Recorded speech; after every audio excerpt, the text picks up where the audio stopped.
salam sejahtera untuk kita semua. Yang terhormat Bapak Ibu Guru, penguji yang telah membersamai kami pada hari ini. Pada kesempatan ini kami akan memaparkan hasil laporan kerja tes learning usaha pertemanan yang kami buat, yaitu Nakep Bisku. Sebelumnya, izinkan kami untuk memperkenalkan diri terlebih dahulu. Nama saya Natasha Tian Kusnia, absen 16. Saya Rama Ewan Kusnia, absen 22. Saya Rama Syaira, absen 23. Next, I will explain the first slide about our business profile.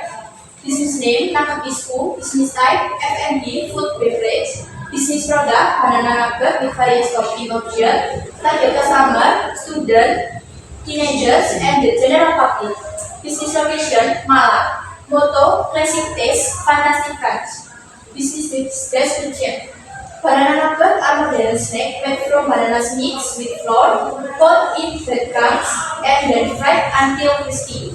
This product has a crispy exterior and a soft interior with various attractive topping options such as coklat, tiramisu, matcha, and cheese. Besides being delicious, banana nuggets are also affordable, making them suitable for all tastes and offering promising business opportunities. Next. SWOT analysis: straight, delicious taste and crispy texture, affordable price, and many topping choice. Weakness: product does not last long, easy to imitate by competitor, production process takes time. Opportunity: popular among teenagers and students, suitable for promotion on social media, with nice opportunity in snack. Threat: many competitors with similar product. Raw material price may increase. Food trends change quickly. Straight.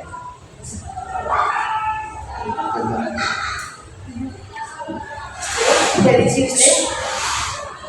Pesanan itu memiliki rasa yang lezat dan juga tekstur yang empuknya. Harga terjangkau dan juga banyak pilihan topping.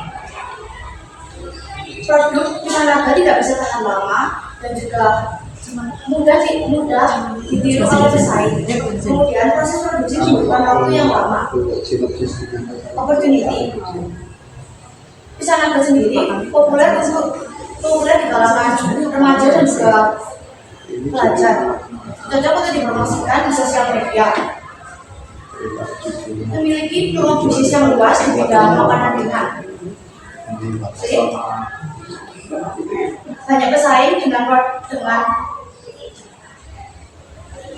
produk yang serupa, harga bahan baku yang mungkin akan meningkat, dan juga tren makanan yang berubah dengan cepat. Presentasi selanjutnya akan disampaikan oleh Rama Syaira. Material and tools. Raw material, banana, with flour, bread pork. Smoking material, with milk, sponges, cooking oil, coklat glaze, tiramisu glaze, green tea glaze, cheese, crinkle, chocolate chips, and breadboard. Dalam slide ini dijelaskan tentang bahan dan perlengkapan. Bahan dan perlengkapan dalam produksi Bisku pisang nugget yang berbahan dasar pisang. Bahan dibagi menjadi dua macam, bahan utama dan bahan pendukung. Bahan utamanya berupa pisang, tepung terigu, dan tepung roti atau tepung pari. Bahan pendukungnya berupa susu kental manis, minyak goreng. Terus varian glaze berupa coklat, tiramisu, crispy. Selain itu juga ada keju, sprinkle, chocolate chips. Dan yang terakhir adalah kardus kemasan kardus lunch box. Dalam slide ini menunjukkan bahwa dalam proses produksi itu tidak hanya membutuhkan bahan utama saja, lainnya juga membutuhkan bahan pendukung yang dimana menjadikan produk itu lebih menarik dan meningkatkan kualitas produk. Next. Selanjutnya dicek biaya variabel dan biaya tetap. Biaya variabel adalah biaya yang jumlahnya berubah-ubah tergantung jumlah produk yang diproduksi. Sedangkan biaya tetap adalah biaya yang jumlahnya tidak berubah meskipun jumlah produksinya naik turun. Pada slide ini menampilkan rincian biaya variabel dan biaya tetap pada penjualan yang pertama. Perhitungan ini menggunakan persentase, dan pada yang pertama ini menggunakan persentase sebesar 16%. Sebagai contoh boleh dicoba, hasilnya menjadi 84 gram, harga per unitnya 30.000, jumlahnya 6.200. Dan untuk rincian biaya tetap, terdapat transportasi sekitar 5.000. Total biaya produksinya adalah Rp75.440, dan harga pokok produksi per unitnya didapatkan dari total biaya produksi dibagi dengan jumlah produk yang terjual yaitu 16, hasilnya adalah Rp4.715, dan harga jual per produknya adalah Rp7. Untuk lengkapnya ada di scan. Next. Bukti transaksi. Bukti transaksi yang tertera dalam slide ini berupa bukti kas keluar, bukti kas masuk, kotak kontan, dan memorial. Bukti kas keluar adalah bukti pengeluaran kas untuk kebutuhan usaha. Bukti kas masuknya itu penerimaan kas, baik itu dari penjualan maupun dari yang lain-lain. Kotak kontan adalah bukti transaksi yang berasal dari jual beli secara tunai. Untuk bukti memorialnya itu adalah dokumen sebagai bukti transaksi yang tidak berkaitan langsung dengan kas, tetapi biasanya berhubungan dengan penyesuaian atau kondisi pencatatan akuntansi. Next. Pada saat ini menampilkan kartu stok. Kartu stok yaitu pencatatan keluar masuknya barang dalam persediaan. Pada tabel ini terdapat kolom tanggal yang digunakan untuk mencatat waktu transaksi. Kemudian pada kolom keterangan diisi dengan transaksi yang dilakukan seperti penjualan atau pembelian. Kemudian pada kolom masuk digunakan untuk barang yang ditambahkan ke dalam stok, diikuti dengan harga dan disesuai jumlahnya. Kemudian pada kolom keluar digunakan untuk barang yang sudah digunakan atau yang sudah selesai terjual. Kemudian pada saldo berisi saldo yang tersisa dari sesudah transaksi. Metode yang kami gunakan merupakan metode FIFO atau first out, yaitu barang yang pertama masuk dianggap pertama keluar.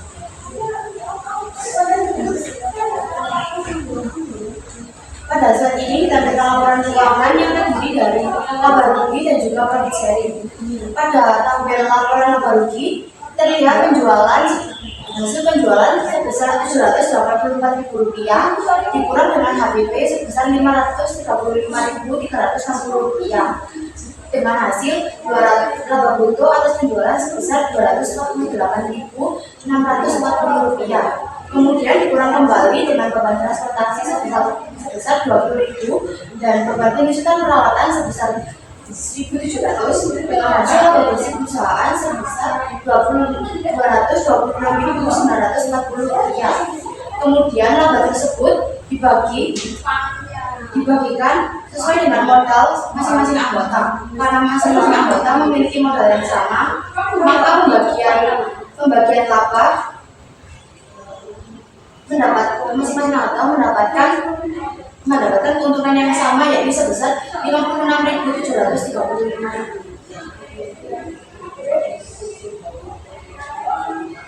Laporan keuangan. Laporan perubahan entitas. Laporan perubahan entitas adalah laporan perubahan modal di mana itu dalam satu baju bentuk tujuannya mengetahui bertambah atau berkurangnya modal seperti laba ruginya. Dalam slide ini menunjukkan bahwa modal itu telah bertambah. Modal awalnya Rp50.000, laba bersihnya Rp56.735, sedangkan pilihnya tidak ada, sehingga modal akhirnya menjadi Rp106.735. Laporan posisi keuangan. Laporan posisi keuangan adalah laporan yang menunjukkan kondisi tertentu dalam suatu usaha. Tujuannya untuk mengetahui jumlah aset, mengetahui jumlah kewajiban, mengetahui jumlah modal, sehingga kita itu bisa melihat di mana kondisi kesehatan suatu usaha secara keseluruhan. Itu adalah contoh laporan bersih keuangan. Selanjutnya laporan keuangan arus kas. Terdapat arus kas dari aktivitas operasi kas masuk untuk penerimaan kas dari penjualan tunai sebesar Rp984.000 dan arus kas keluar untuk pembelian persediaan sebesar Rp535.360, sehingga jumlah arus kas dari aktivitas operasi adalah Rp448.640 dan ada tambahan dari arus kas dari aktivitas investasi. Terdapat pada arus kas keluar untuk pembelian peralatan sebesar Rp40.000 dan hasilnya kas masuk dan mengurangi kas keluar hasilnya Rp408.640. Next. Selanjutnya perbandingan proyeksi dan penjualan pendapatan dalam aktual. Penjualan total proyeksinya 100 porsi, total aktualnya 112 porsi. Untuk pendapatannya, total proyeksi 700.000, total aktualnya 784.000. Dan untuk total aktualnya sebesar Rp408.640.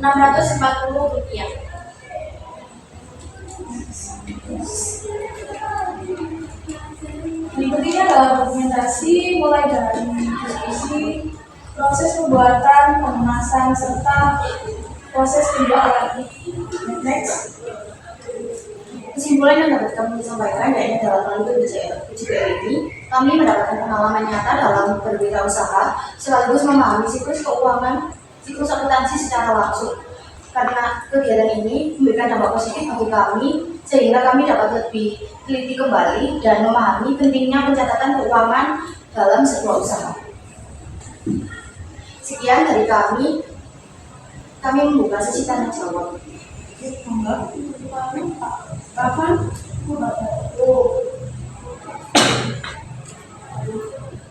Pas saya.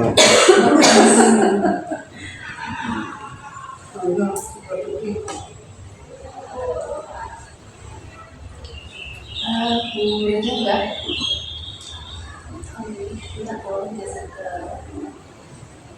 yang depan yang mungkin selamat lagi.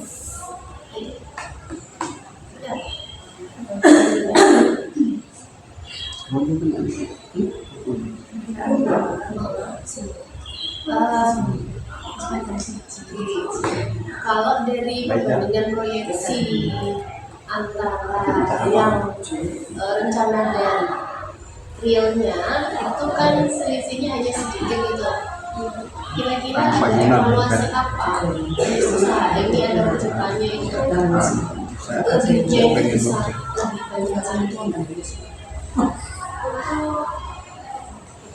Untuk evaluasinya kami mungkin kurang dari untuk promosi dan juga di dalam mungkin untuk kedepannya kita bisa melakukan promosi yang lebih lagi, jadi bisa lewat melalui Instagram juga atau mungkin di posting di status IG dan status WA yang lebih sering lagi. Sebelumnya kasih tahu segmennya jangkauannya berapa jarak di wilayah mana? Saatnya jam kelima. Jangkauannya sampai Insyaallah itu kegiatan pengasapannya itu kami dari siswa-siswi di sekolah ini juga dari keluarga dan tetangga-tetangga dari rumah kami.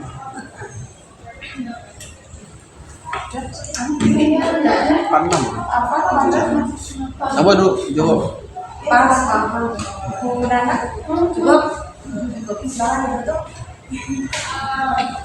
Terima kasih banyak atas perhatiannya.